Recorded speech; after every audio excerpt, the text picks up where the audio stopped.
एक बार गौतम बुद्ध अपने आश्रम में अपने शिष्यों को शिक्षा दे रहे थे कि दुनिया की सबसे तेज छुरी हमारी जुबान है और दुनिया के सबसे खतरनाक हथियार हमारे शब्द हैं, जो बिना किसी का खून बहाए लोगों को अंदर ही अंदर मार सकते हैं। हमारी शब्द हमारी ताकत हो सकती है, लेकिन यह हमारी सबसे बड़ी कमजोरी भी हो सकती है अगर हमें पता नहीं है कि कब, कहाँ और क्या और कितना बोलना है। यदि हम सही समय पर सही इरादे के साथ सही शब्दों का प्रयोग करते हैं तो यह हमें एक सफल व्यक्ति बनाता है, लेकिन अगर हम सही समय पर सही इरादे से सही शब्दों का इस्तेमाल नहीं करते हैं तो यह हमारे जीवन को नर्क से बदतर बना सकता है। तो दोस्तों, आज की कहानी के माध्यम से हम लोग जानेंगे कि चुप रहकर कैसे हम अपने जीवन को बदल सकते हैं। तो चलिए शुरू करते हैं आज की इस कहानी को। जापान में एक बहुत ही प्रसिद्ध बौद्ध भिक्षु रहा करते थे। उनका नाम रिसाई था। रिसाई अकेले रहते थे। दुनिया के शोर शराबे से दूर जंगल में वो रहते थे और वह बड़े ही ध्यानी और आत्मज्ञानी व्यक्ति थे, इसलिए वह पूरे जापान में बहुत अधिक प्रसिद्ध थे। एक दिन एक राजकुमार रिसाई के पास आया और बोला, हे गुरुदेव, मैं हमेशा थका हुआ, निराश और परेशान महसूस करता हूँ। मेरा मन बहुत अशांत रहता है। हालांकि मेरे पास सब कुछ है, दौलत, शोहरत, सुख सुविधाएं जो हर व्यक्ति को चाहिए होता है या पाने की इच्छा करता है, लेकिन फिर भी मेरे अंदर इतनी अशांति क्यों रहती है। रिसाई ने उसकी बातें बहुत ध्यान पूर्वक सुनी और कुछ सोचने के बाद कहा, क्या तुमने कभी इस प्रश्न को हल करने की कोशिश नहीं की? रिसाई ने आगे कहा, मैं एक रिसर्च करना चाहता हूँ, क्या तुम मेरा साथ उसमें दोगे? इस रिसर्च के बाद तुम्हारे जीवन में किसी भी तरह की अशांति और चिंता नहीं रहेगी। ये बातें सुनकर राजकुमार बहुत हैरान हुआ। उसने रिसाई से कहा, बताइए, मुझे क्या करना होगा? अपने मन की शांति के लिए मैं कुछ भी करने को तैयार हूँ। राजकुमार की इन्हीं बातों को सुनकर भिक्षु ने कहा, तो फिर आप अगले 15 दिन के लिए मेरे आश्रम में रहेंगे और एक सामान्य व्यक्ति की तरह अपना जीवन व्यतीत करेंगे।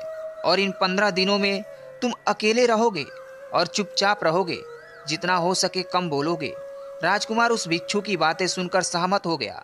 पहले दिन राजकुमार को लगा कि उसका मन सामान्य से अधिक अशांत और विचलित है। उसके मन में तरह तरह के विचार आ रहे हैं और वह आम लोगों की तरह जीवन जीने में असहज महसूस कर रहा है। उसे अंदर से बोलने की इच्छा हो रही थी, लेकिन वह चुपचाप रहा। उसके मुंह से एक भी शब्द नहीं निकला, बस वह चुपचाप बैठा रहा। लेकिन रात होते होते उसे अंदर ही अंदर शांति का अनुभव होने लगा।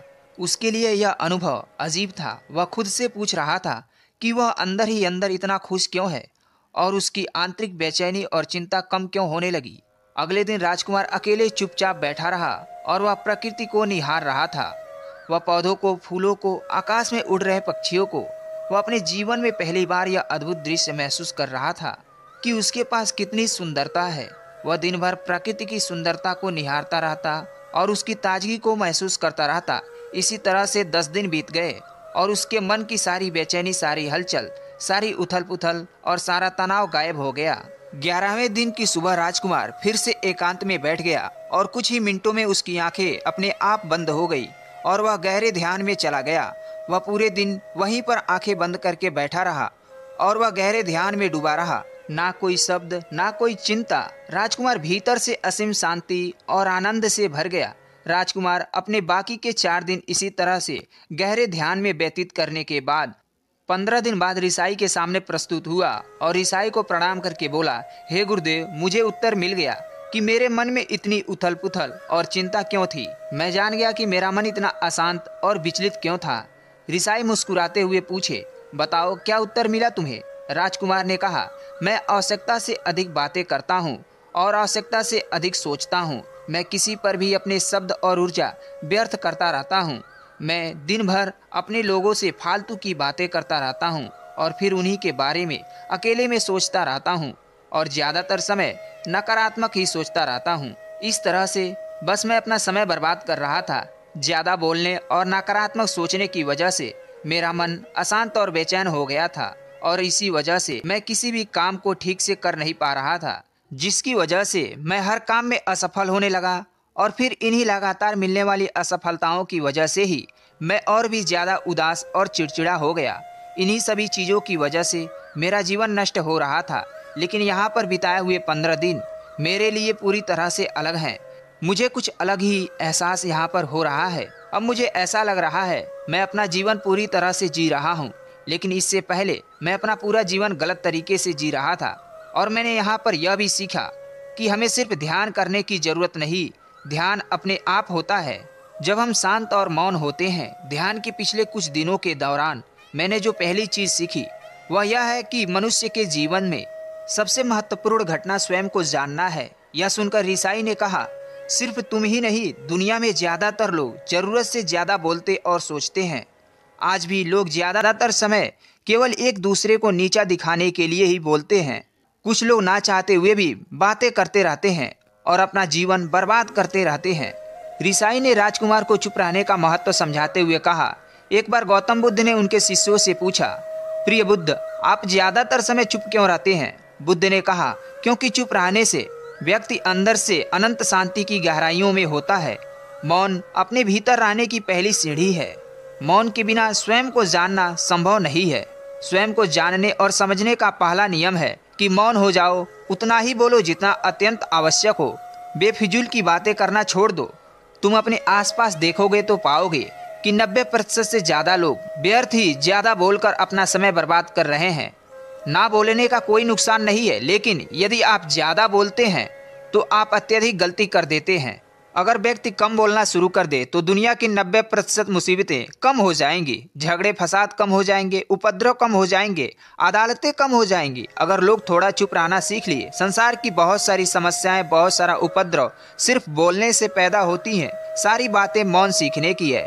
जब तुम नहीं बोलते हो तब तुम एकांत में अकेले हो गए, भरे बाजार में भीड़ में खड़े हो, नहीं बोलते, हिमालय के शिखर में पहुंच गए। जिसने मौन की कला जान ली वो भीड़ में भी अकेले होने की कला जान लेता है। वो अपने भीतर की डुबकी लगाने लगता है। एकांत में तो आदमी स्वर्ग में है। दूसरे की उपस्थिति ही बेचैनी पैदा करती है। पहले तुम्हें चुप रहने की शक्ति को धारण करना होगा, इससे तुम अधिकतर ऊर्जा को बचा लोगे और फिर इस स्थिति में पहुंच जाओगे कि तुम कम बोलने लगोगे। अगर तुम किसी के यहाँ पर जा रहे हो और परेशान हो जाओ तो ऐसे में उचित है कि आंखें बंद कर लो और अपने में खो जाओ। वहाँ से आपको ताजगी महसूस होगी, क्योंकि तुम्हारे अंदर ही जीवन का स्रोत छुपा हुआ है, वह किसी दूसरे में नहीं है। इसके बाद राजकुमार उस गुरु से पूछते हैं, आखिर कौन हमें अंदर तक लेकर जाएगा? ये बातें सुनकर गुरु कहते हैं, तुम्हें स्वयं ही अपने अंदर उतरना होगा और वहीं से परम राज्य जीवन का आनंद ले पाओगे। इसी प्रकार तुम बार बार डुबकी लगाओ। जब भी तुम डुबकी लगाकर लौटोगे वहां से तुम पाओगे फिर एक ताजगी भरी नई जीवन की संपदा। इस नई शक्ति के जन्म होने से तुम्हारी थकान दूर हो जाएगी और तुम्हारी उदासी दूर हो जाएगी और साथ ही सारी की सारी चिंताएं दूर हो जाएंगी। जैसे कोई स्नान करके लौटता है तो शरीर शीतल हो जाता है, शांत हो जाता है। ऐसे ही जब कोई भीतर से साफ होकर वापस आता है, मौन में स्नान करके लौटता है, तो समस्त अस्तित्व, समस्त व्यक्तित्व शांत और मौन हो जाता है, आनंदित हो जाता है। जब तुम आंतरिक मौन की उस प्रकाष्ठा पर पहुंच जाओगे तब तुम पाओगे कि बोलने से भी तुम्हारा मौन खंडित नहीं हो रहा, वो बना ही रहता है। उसकी एक अंतर्धारा लगातार तुम्हारे शरीर के भीतर बहती रहती है। तुम बोलते हो तो तुम शब्द का उपयोग भी वही करते हो जो तुम चाहते हो, लेकिन वह तुम्हारे मौन को खंडित नहीं कर पाती। एक बार गहरे मौन में स्थिर हो जाओ, फिर तुम्हारी वाणी में भी मिठास भर जाएगी। तुम्हारा बोलना संगीत पूर्ण हो जाएगा, तुम्हारा बोलना सत्य होगा। तुम बोलोगे तो दूसरों पर भी शीतलता छा जाएगी। जैसे ही तुम अंदर से चुप होते हो तो तुम इतने शक्तिशाली होने लगते हो कि समाज की निर्भरता तुम छोड़ने लगते हो और तुम्हारे जीवन में एक मस्ती आ जाती है। तुम्हारे चेहरे पर एक नई रौनक आ जाती है। तुम्हारी आंखें किसी अमृत के समान दिखने लगती है और तुम अनंत शांति के समुद्र में डूबने लगते हो। बौद्ध भिक्षु ऋषाई ने आगे कहा कि मैं अब तुम्हें उन 10 जगहों के बारे में बताने वाला हूँ जहाँ तुम अगर चुप रहते हो तो तुम्हारी किस्मत बदल सकती है और तुम खुद को बदलकर एक नई जीवन का शुरुआत कर सकते हो। बौद्ध भिक्षु ऋषाई ने कहा कि सबसे पहला है कि बिना तथ्य के ना बोले। अगर आपके पास कोई तथ्य नहीं है तो वहाँ चुप रहने में ही आपकी भलाई है। चुप बैठने से दिमाग में नई कोशिकाओं का निर्माण होता है और इससे ज्ञान की वृद्धि होती है। बोलने में भलाई वही है जहाँ आपके पास किसी चीज के बारे में पूरा ज्ञान हो। दूसरा है अपने शब्दों का सही चुनाव करें। अगर आपके शब्द किसी को मानसिक ठेस पहुँचा रहे हैं तो वहाँ चुप हो जाना चाहिए। कमजोर व्यक्ति के बारे में कुछ भी बोलकर आप महान नहीं बन सकते। महान आप किसी कमजोर का साथ देने में बनेंगे।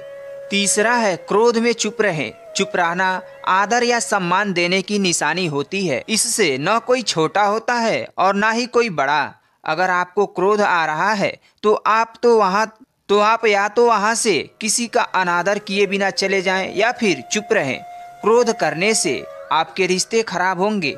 बहुत ज्यादा क्रोध करने वाले व्यक्ति के साथ हमेशा बुरा ही होता है। चौथा है, अगर किसी जगह आपको बुलाया जा रहा है और वहां आपका एक बार अपमान हो जाए तो वहां दोबारा नहीं जाना चाहिए। दोबारा जाने का मतलब कि अपना अपमान स्वयं कराना। पांचवा है, शब्दों से किसी मित्र को आपकी हानि ना हो। अगर आपके शब्द सामने वाले के परिवार या मित्र की प्रतिष्ठा के बारे में बुरी झलक दिख रही है तो वहां आपको चुप रहना चाहिए। किसी के परिवार या फिर मित्र के बारे में बुरा बोलने से केवल आप ही बुरे बनेंगे। जो चीज आसानी से खत्म की जा सकती है उसे अपने शब्दों से बड़ा न करें। छठवां नियम है, बिना चिल्लाए कोई भी काम करें। अगर आप बिना चिल्लाए कोई बात नहीं कह सकते तो वहां चुप रहने में आपकी भलाई है। सातवां है, पूरे दिन में 1 घंटे का टाइम निकालें और खुद से बातें करें और खुद से कुछ अपनी हाल चाल पूछें। आठवां है, किसी की भी प्रतिष्ठा को आपके द्वारा हानि नहीं पहुंचाना चाहिए। यदि आपके शब्द किसी और की प्रतिष्ठा को ठेस पहुंचा रही हैं, तो वहां आपको चुप हो जाना चाहिए। जब कोई व्यक्ति आपके सामने नहीं है तो आप उस व्यक्ति के बारे में बुरे शब्द किसी तीसरे व्यक्ति के सामने नहीं बोले। इसी के साथ वीडियो को खत्म करते हैं। दोस्तों, उम्मीद करता हूँ आपको इस कहानी से एक अच्छी सीख मिली होगी। यह कहानी आपको कैसी लगी हमें कमेंट बॉक्स में कमेंट करके जरूर बताएं और साथ ही इस कहानी को अपने दोस्तों के साथ शेयर करें ताकि उन्हें भी इस कहानी से कुछ सीखने को मिल सके। धन्यवाद।